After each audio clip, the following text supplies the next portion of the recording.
ladies and gentlemen. I think just a great fight, a great performance. Just over 6 years ago, Dave Coldwell phoned me up and said, "I've won the purse bid for a European title fight, Tony Bellew against Danny McIntosh." And we just started in boxing, and I thought, Tony Bellew. Was it a European title? Was it British? British title. Fucking hell, you paid a lot of money for that, Dave. Sorry, love. Yeah. And he said to me, "Do you want to co-promote with me?" So I thought, that'll get one over on Frank. We'll do that, and we'll sell out the Echo. And we sold about 1,000 tickets, and we lost 100 grand. Dave had to pay half, and I had to pay half. It hurt Dave a lot more than it hurt me, and he paid every penny, just about. And then Tony was one of the first people that stood up for himself in a situation we won't go into, but to stand up for himself, he'd rather not continue his career than be in a position that he was in. And we signed him, and Darren Barker fell injured off a bill, and Tony headlined against Edison Miranda at Alexander Palace. Then he boxed Roberto Bellonti, and he got probably the worst cut I've ever seen. And then he boxed Isaac Chilemba in a final eliminator in one of the worst fights I've ever seen. And then he was supposed to become mandatory to Adonis Stevenson, and at the end of that fight it was a draw, and there was no mandatory. So we had to put the fight on again. He boxed him on the undercard of the Frock Kessler fight, in a much better fight this time. He ripped it from Chilemba. We went to Canada to fight Adonis Stevenson, the guy who was like a skeleton on the scales. How he was even in a ring at 175 pounds, I'll never know. And he got stopped that night, and we went back to change room, and we said, "You have to move up to cruiserweight." Moved up, fought Valery Brudov, Dos Santos, and then boxed Nathan Cleverly on pay-per-view, headlined his first pay-per-view show. Again, wasn't the best fight we've ever seen. And then he went and found himself, blagged it into a Creed movie for 7 months, and then he came back in an 8-rounder in Leeds, and then he boxed what I will always remember as a defining moment in his career against Matthias Masternak at the O2 for very, very small money on the Joshua White undercard, in a fight that could have gone either way, with Dave Coldwell telling him in the 12th round, giving him a slap and saying, "You have to go and win this round," and he did. And he won the European title, and that was probably the defining moment. I promised him that if he beat Masternak, I would get him a world title fight. And for 5 months I tried and tried, and there was nothing. And I was in a Chinese one day in Salisbury, and Maurizio Suleiman phoned me and said that Gregory Ziod has retired. Would Tony like to fight for the vacant world title against this guy Makabu? I looked him up. He was 19-0 with 18 knockouts. I phoned Tony. I said, "I've got unbelievable news. I finally delivered your world title shot." I told him the name. He was like, "For fuck's sake, not him." He told me he wanted to do it at Goodison. We went to Goodison. They basically said no. Tony said, "Get another meeting. I'll come with you." We all went into the boardroom. We blagged it to do it on Bank Holiday Sunday, which appeared like the worst idea in the history of ideas. Got about 18,000 in there at about 3 weeks' notice, on one of the greatest nights of so many people's lives in this room, when he became WBC World Champion. He went away, he boxed BJ Flores, and somehow he blagged himself into a fight with David Haye. He kicked the Toblerone at him, he jumped out of the ring and almost then back into the ring. And he told me he wanted to fight him, and he told me he'd fight him. And somehow we found ourselves in that fight with David Haye. I didn't really think he had much of a chance, but I knew that he would make a lot of money. More money than he'd ever made in his whole career combined. He stops him in just an unbelievable night, and then the rematch is even bigger. This time he takes the lion's share and beats David Haye, and really it's all over. And probably the person that I didn't want him to fight was Alexander Usyk or Gassiev, but he couldn't resist it. And tonight I watched not just a great individual, but a great fighter. You know, someone that has improved so much with Dave Coldwell. You know, when we were talking earlier to the press about like the Nathan Cleverly fight, you've gone from being not even really even world level in that fight to being elite level. And I think we'll all agree we're very, very proud of this man and what he's achieved. And I'm so proud that the British public have got to see the real Tony Bellew, No, not this loudmouth scouser who couldn't even hardly stand up at 175 pounds. Kept telling you what he was going to do, but actually couldn't do it. To someone that has fought everybody, that is a great man, great father, great husband, a great role model for young boxers, someone that's given everything to the sport. And tonight is closure. It's all over. You know, and he can leave having earned a huge amount of money, having won British, Commonwealth, European and World Championships, and boxed in an undisputed fight. So I just want to say how proud we all are of you, mate. You deserve it.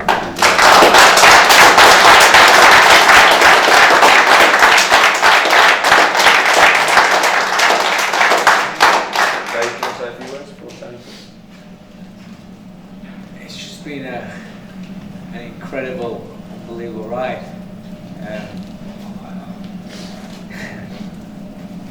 There's not a lot. It's been the best 5 years of my life. From him asking me to coach him and work with him, it's taken me to have some unbelievable memories. It's changed my family's life, and I've had respect for a lot of you people in here that I never had before. So I've got a lot to thank Tony Bellew for. Every training session has been never something that it's work, it's a chore. Trust me, it's painful because I'm me, not very big, getting blasted on pads by him. It's hard work, but the banter, the personality, just everything about him. He's not just my fighter. He's not just my fighter that I work with. He's a friend, and I've got very few people in my life outside of my family that I can count on as friends. He's one of them, and he's the first person that I'd always pick up the phone if I needed him. And it's been the best 5 years of my life, and I just want to say thank you. So? I don't know what to say. I don't know. Part of me feels I've failed again, but I don't know. You haven't failed at all? No. Failed at all? She said I haven't failed. I'm not arguing with her. A part of me feels like that, but it's boxing at the highest level, so you've got to accept you can't always win. A part of me doesn't care about the money. I don't give a fuck about money. And I've made fucking enormous amounts of money now. I can't believe I've got it, to be honest. And I'm not flash with it. I don't spend it. I mean, I wear this watch, and it's fucking unbelievably flash, but I didn't pay for it. The sponsors. I can't be honest. I didn't pay for it. I can't. I mean, I would pay for it if I had it. Well, I've got it, but I can't condone it. It's an amazing watch, Listeners. Thank you very much. I don't know. Tonight, it's over. I've been doing this for 20 years. 20 years I've been doing it. I just wanted to prove people wrong, and I didn't tonight, but You did. I showed I could. I don't know, mate. I've achieved all my wildest dreams. I told you so, and I wasn't pissing around. I said I've had my moments, and I had me Goodison Park, and I really thought, by carrying on, I thought, I'm stupid for doing it because someone's going to give me a fucking good hiding one day. And I've never really had a hiding, in all honesty. And I don't think tonight I got it either. And I wanted it, but it just doesn't come. But he was just, no excuses. Listen, I could tell you incidents and things, and I could tell you things that happen in camp. I won't make any excuses. You will not know about what's happened in camp. I lost to the best fighter I've ever faced in my life. I'm not weight trained. I'm not weight grade. I lost to the best fighter I've ever seen, I've ever faced. He was awkward, he was intelligent, he fell for me traps a few times when I thought he definitely didn't think I could box with him. He definitely didn't see that, and my little adjustments with the feet, but ultimately he got me. And if I'm being honest, I got tired. The first time in my whole entire career, I got tired. Like, I don't know why it happened or how it happened, but yeah, man, I just got tired. He's brilliant. I have no bad words to say about it. I only wish him well. I'm a fan. In all honesty, I told you I was a fan before he even got in the ring with him. And I I'm a fan after he beat me. So no excuses. I gave it everything I had. I couldn't have prepared any better. I've had a fantastic team. You know what? I wish I'd have started my career with the two of them. I've had Gary with me since day one. My dad's been my greatest fan and supporter. I can't thank them enough. Rachel's been there since Heat Waves back when I was fighting for Stocky ABC and then going to Rotunda ABC. And she said, what are you going to Rotunda for? And you're round and switched in the North End, the South End kid going to the North End of Liverpool. Yeah, I've had a fantastic, I've won. I sit here as a loser tonight and I feel heartbroken and fucked. But mate, I've won in life.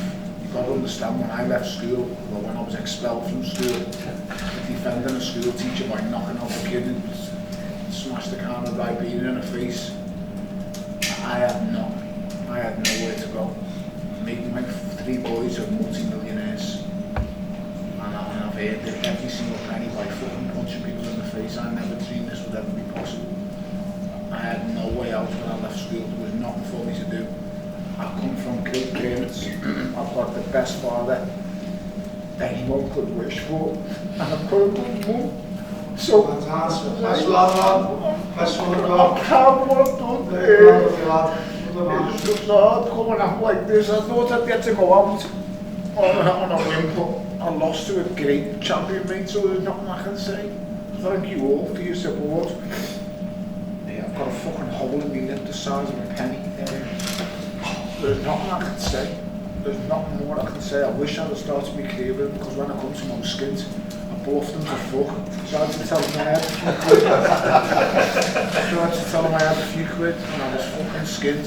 Mate, I won the world title of Goodison Park, the greatest fucking football ground in the world. Yes, I've been fucked tonight, but so what? I went out against the best cruiserweight. Mate, he can lay claim to being the greatest cruiserweight of all time. People tell me I was up after the fight. I don't know, in all honesty. I just thought it was a close fight and I was out boxing in rounds. I could never really cop him with the right hand. I wanted to cop him with, he was very intelligent. And as I said to all you guys before it, his greatest asset is his feet. His feet dictate fights. He's exceptional. I have no excuses. Eddie told you what happened in the Adonis Stevenson fight. I only classed that as the other loss of my career. I was genuinely lost for that man. Tonight, there is no excuses. There is no. He told you the reasons in Canada. I've never come out and said I lost in Canada because I was trained at the weight. You've all seen it. Tonight, I lost to potentially the greatest cruiserweight that's ever lived. He can lay claim to it because he's done what no other cruiserweight's ever done. So, I can only thank you for the support that he's given me.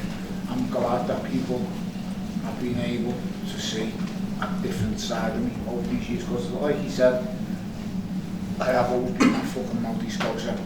And you know why I've been that? Because I always wanted to earn money through this, and I knew that's what people want. No one wants to see two fellas shake hands.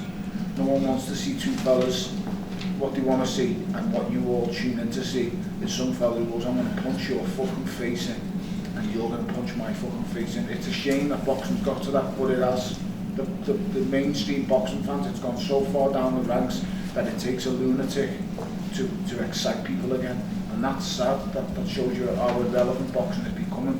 But now, because of him, it's basically mainstream again. Anthony Joshua is as big a name as any footballer in this country, let's be honest. And when was the last time that a boxer in this country was a global name?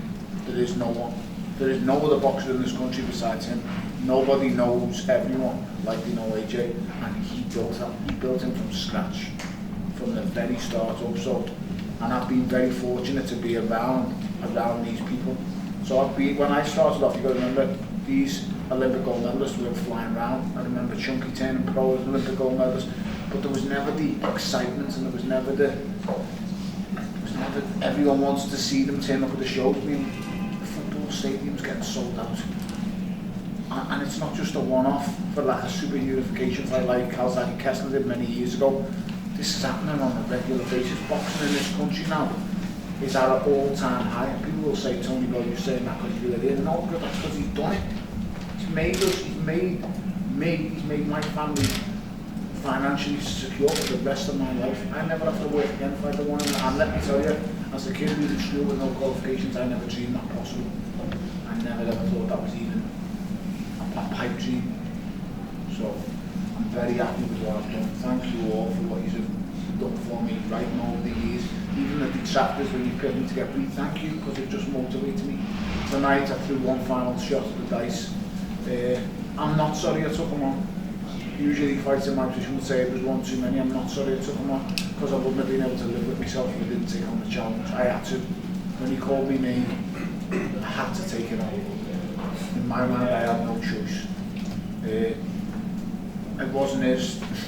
He didn't at best agree when I first called him. He did immediately, because he knows how good I can be. And me team, me people around me, Gary, Fran, me dad, me beard, it's been a long road. Me wife, sorry. Your lights answer, My wife, she's the best thing that's ever happened to me. Because without her, mate, I'd have been locked up in a jail cell doing fucking madness. And I can promise you that, because I was always going to earn money. I'm a driven person, mate. I would get up there and found it one way down to that girl. I was going to say beard again. And tells me wife that I'm not in that position. I found a way to do things the right way. My kids should be very proud, as I am proud of my father for the job that he's done with me and my mother. But understand me, in Liverpool, where I'm from, you leave school with no qualification, you have nothing. You don't do fuck all. You do what everyone else works. So, thank you very much. I hate to end on a sour note. I've lived the dream. I've lived the dream tonight. I took one final roll of the dice and I gave it everything I had. And the fact of the matter is, I just got tired. And I got beat up by a fantastic fighter, an absolutely brilliant champion. As I told him in the back when we were doing our drug tests, I only hope he doesn't go to the Giants, because they're the only people that will beat him. The Giants may be too much, but I'll tell you something, anyone who's in and around 6'3", he'll fucking pain them. And he'll make fools of people, because his footwork is exceptional.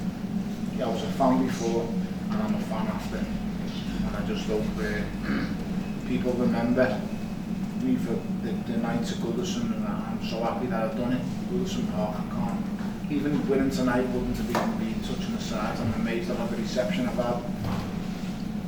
It's a scouser in Manchester, I can't believe they cheered them, and they did, so I'm amazed. For those who don't understand me, Scousers hate Manx and Manx hate Scousers, that's just the way it is. But tonight they were brilliant for me, so Manchester, thank you very much. I really do appreciate it, I really do. Every one of you guys, I appreciate you wrote stories, done whatever you've done. But thank you. The only other way thing to say is now is, I just want to disappear, please leave me alone. No chance.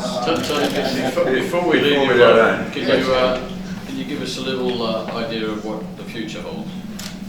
I just want to be a normal person. I've never wanted anything more than to be a normal man. You know what? I look back and I'm getting the 2 buses to the Thunder, the 86 and the 27. Being around Jimmy Albertina, the greatest, one of the greatest people I've ever met. I just want to live a normal life. I want to be able to have a laugh with my mates, or I want to be able to go for a meal with my family and someone's not video me eating food. I can't wait to play footy again. I'm shy, but you know what I mean? I can forward to I start playing the shooties, you know, I went to Finch Farm and I've been there all week getting treatment on my body for the last couple of weeks. So the players and my friends, and as you can imagine, I idolise the players, I'm a mad Everton fan. So they've got this shooties that they have, and I'm only allowed to play the physios, the players aren't allowed to play, but I'm going to force a couple of the players to play me shooties. I'm going to force them to lose as well. And at the end, maybe I can be a fucking winner at something. So I'm just going to say, I've been beat up. One of you've got to let me beat is in a fucking game shooting. So I don't know, what does the future hold? I just want, in all honesty, I wanted to disappear. My plan was to fulfill my media obligations that I always do.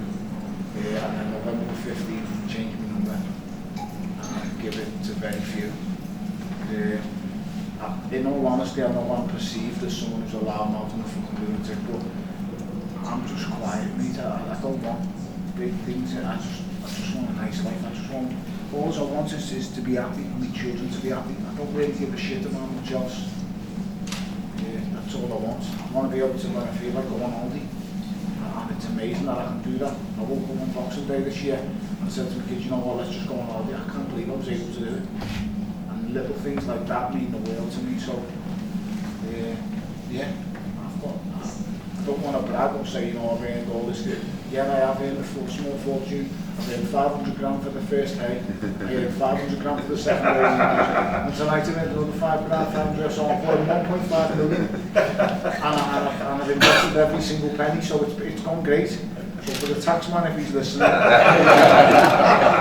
I'll pay you your bills what you want, mate. I'll give you a fucking four. I'll give you well over the odds of what I've just told you. So, listen, ultimately, I can't thank my team enough. My wife, my dad, my mum, my family, my brother, and then massive parts of them is these two.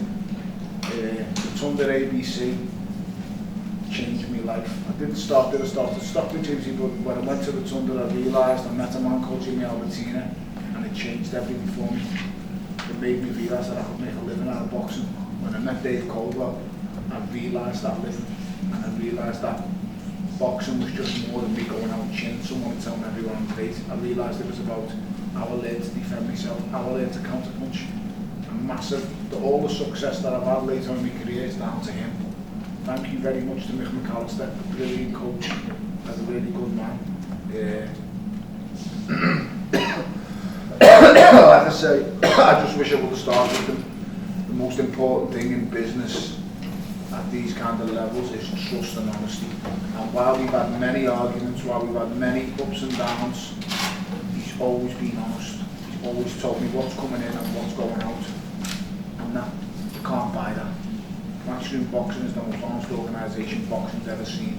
And believe you me, this fucking shithole has got a lot of scumbags in it.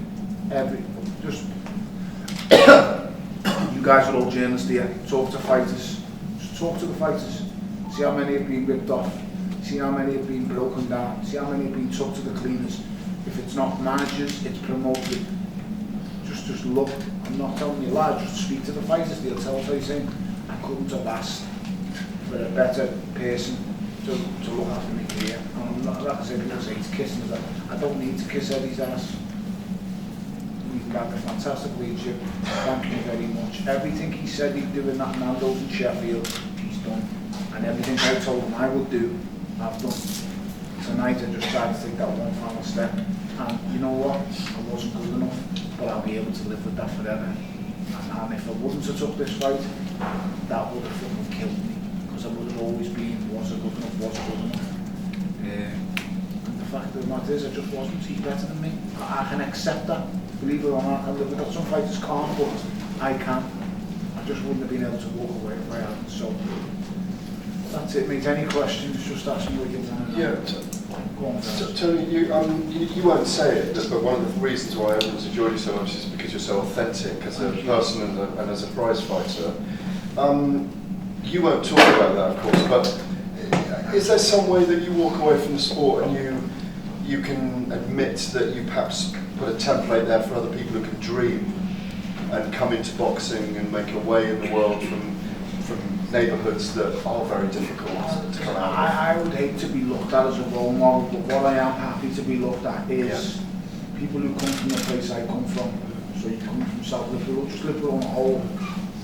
If you deem what I've done, if your sole goal is to make money and your sole goal is to be famous, yes, I can be a role for them, but understand, well I suppose I've made loads of mistakes. I've done some horrible things I'm not proud of. I've done madness to earn money, but do you know what? When I put it all down, I have loads of regrets, but I've lived the best life I could, and since I ever had a Corey, I've done the best by them I could. I stopped doing everything I was doing. I just tried to live a life that my son could be proud of. So, yeah, you guys here might never fail. I'm a great height. I've just failed tonight, but at the same time, very few will experience the great heights I've experienced.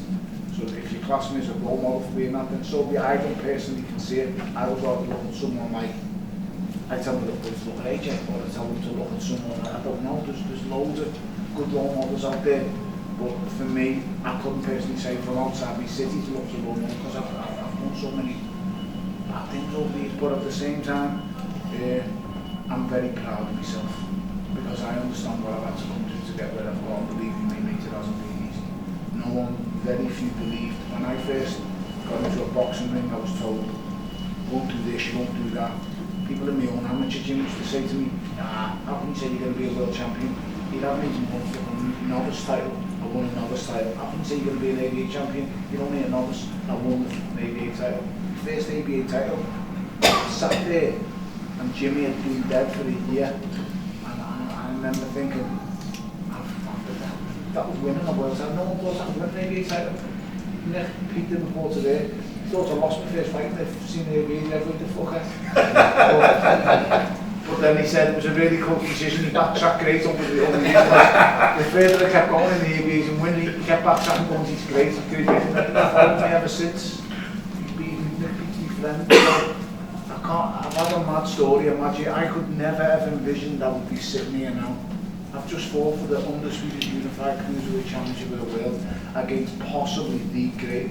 I'm not going to say it because I'll always say Van Holyfield, the real Any, but that man can lay claim to it because he's done what he didn't do. So I can have that.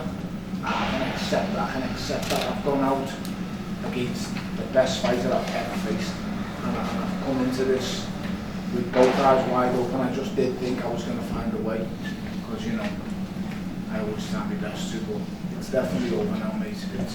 You will not see me in a boxing ring ever again. You will not see me much in the media spotlight. I don't like the media spotlight, it's not for me, so please, just leave me be. I just want to become normal again. Believe it or not, mate, I mean, I don't have to get the bus anymore all the time, but I'm going just to get back on it. But I just like normal, I just like normal things. I love my city. I just want a normal life. I don't want all this shit and this pressure.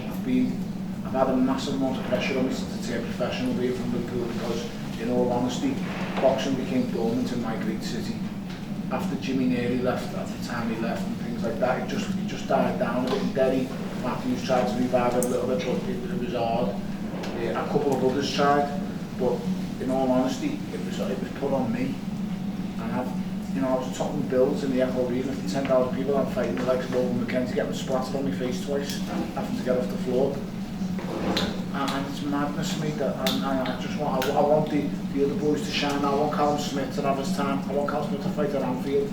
And we're together, so I'm not the only one who's fought in football stadium. I don't want to be the only one. I don't want to go down as John Conte's the greatest fighter my city's ever produced. I'm made up of that. As long as all you guys here know, I was fucking willing to fight anyone, and I'm happy with that. I've won, like I say, everything's sorted, I've won and I'm happy, so just thank you very much, and please just leave me alone. Well, if you don't stop fucking talking. Next question. Tony, just want to say thank you on behalf of the fans. Thank you. For the Oval Mackenzie days, the Nathan Cleverly presser kickoffs from the start. It's been an awesome journey. I look back and think, I really do. He was very hungry. Yeah. Just want to say thank you on behalf of the fans. Thank you. Like I said to you, I wish when I look back, even the only regrets are the slight regrets of how it started and how it finished. Not how it finished, I'm very happy. I've had a great team around me the last 5-6 years. It's been fantastic. And for any fighters watching this, I've always said to you, I ain't the best. I'm just someone who works very hard. And these young boys coming through, this boys better than me, just believe in yourself.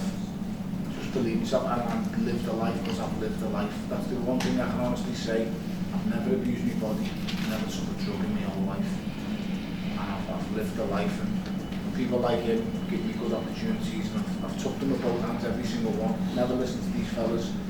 I can't get a break, I can't do this, they're full of shit. You just don't want enough, but you don't work hard enough. I'm sick of hearing these fellas. Well, Bellew's lucky, Bellew's got lucky with this. Or I heard one fighter say, I wish to fight the great fighter. I was told to snap his Achilles, but he didn't snap his Achilles in the fucking rematch, did he? Got bounced everywhere. I shouldn't really say that because I've got so much respect for him, and I always look up to David Day. But I had so much pressure on me going into that second David Day fight to prove to everyone it was fuck all to do with just a little injury that he got. I've done that. I've done the impossible. Tonight, I tried to do the unimaginable, and it just didn't go right. As much well as we tried, I had a great camp, fantastic. Done the weight right. I can't say I didn't do any, so I just lost to the better. Sorry, when you hear some of the things you mentioned and we've just heard Ben, is it difficult to know you won't get the chance to make any more as a professional boxer? Make any more? Memories as a professional boxer? No, mate, because I've achieved everything. I told you when I won an ABA title, I swear to you, I thought that was the height of my career. I really did. It was only down to Jimmy Albertina telling me he thought I could do more. I was told, he told John Doolan that he thought I could be, you know, a full world champion. And that's amazing to hear. I was one of the boys, I got trained under Jimmy Albertina for about 2 or 3 years. And understand this man trained dozens of champions, national champions.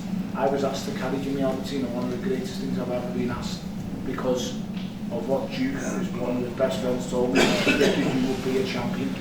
I went on and I done it, you know, and I didn't just do it anywhere. I've done it at Goodson Park, and Jimmy was also on my blue. So I know he would have been there that night. I always think of him all the time. I think of my brother-in-law all the time, as I did tonight. And my family's been through so much this last year. You can't even put it into words what I've been through to lose such a young lad like that. I just want closure on everything. My career's over. You guys have always called me Tony Bellew. I only created the name Tony Bellew to make me our fellow proud. My name's Anthony Bellew, mate. I've never been. I'm Tony when I turn up in these cameras here. I've never been Tony Bellew. I'm Anthony. Everyone who truly knows me calls me Anthony. My father's never called me Tony in my life. My wife's never called me Tony in my life. Well, she does take the piss sometimes. But I know she's taking the piss. Then no one really knows me, calls me Tony. So tonight it's over me. Tony Bellew died tonight. Anthony Bellew comes back alive, that little bastard who was getting expelled from school. So I just want reality back. I want a normal life. And I will find it, because I will stay out of all your way for a good 12 months.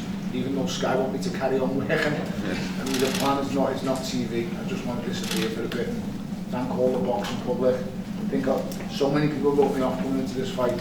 And although I do need to go back and watch it on tape, I don't know exactly how it was going, but I'm told I was winning on 2 cards and I was drawn. Yeah, just to say on that. You were level 5-2 off, 3 up, 1 up, and I was 4-3 up on it. Yeah, so the Russian judge had it level, surprisingly. Alejandro Lopez had you up by 3 rounds after the 7th. And Steve Gray had you up by 1 round. Up on 2 and Jordan on 1. Okay, well, I suppose I kept him one of the best pure boxers in the whole game. And he is that. He is a really... He's such a neat and tidy boxer. As I said to you all before, his footwork's exceptional. Brilliant at what he does. He will be fed. No cruiserweight that I've ever seen would beat him. But I think Holyfield will give him a fight, but he might just be too slim on it. His feet might be too big for someone like him. But brilliant, mate. Just exceptional. I think it was an opinion around the ring as well, Anthony. Yeah, That most of us had you ahead at the end, and we were, you know, I reckon it was one of your best ever boxing performances. Definitely. I don't, you know what, the disappointing thing is he hit me hard in the 3rd or 4th, and I cocked him with a right hook on the head, and in all honesty, I don't remember fuck all after the 3rd. I remember him telling me off for something, switching off or whatever, and then He's searching big shots in the I think I fight. got it in the 5th, but I hit him hard in the 5th. On the belt. And I wasn't, he thought I was showboating, and in all honesty, I didn't showboating to play to the crowd. I knew it was frustrating him, because no one's ever made him miss. No one's feet are good enough to make him fall short, and it did frustrate him. I could see it visibly in his face.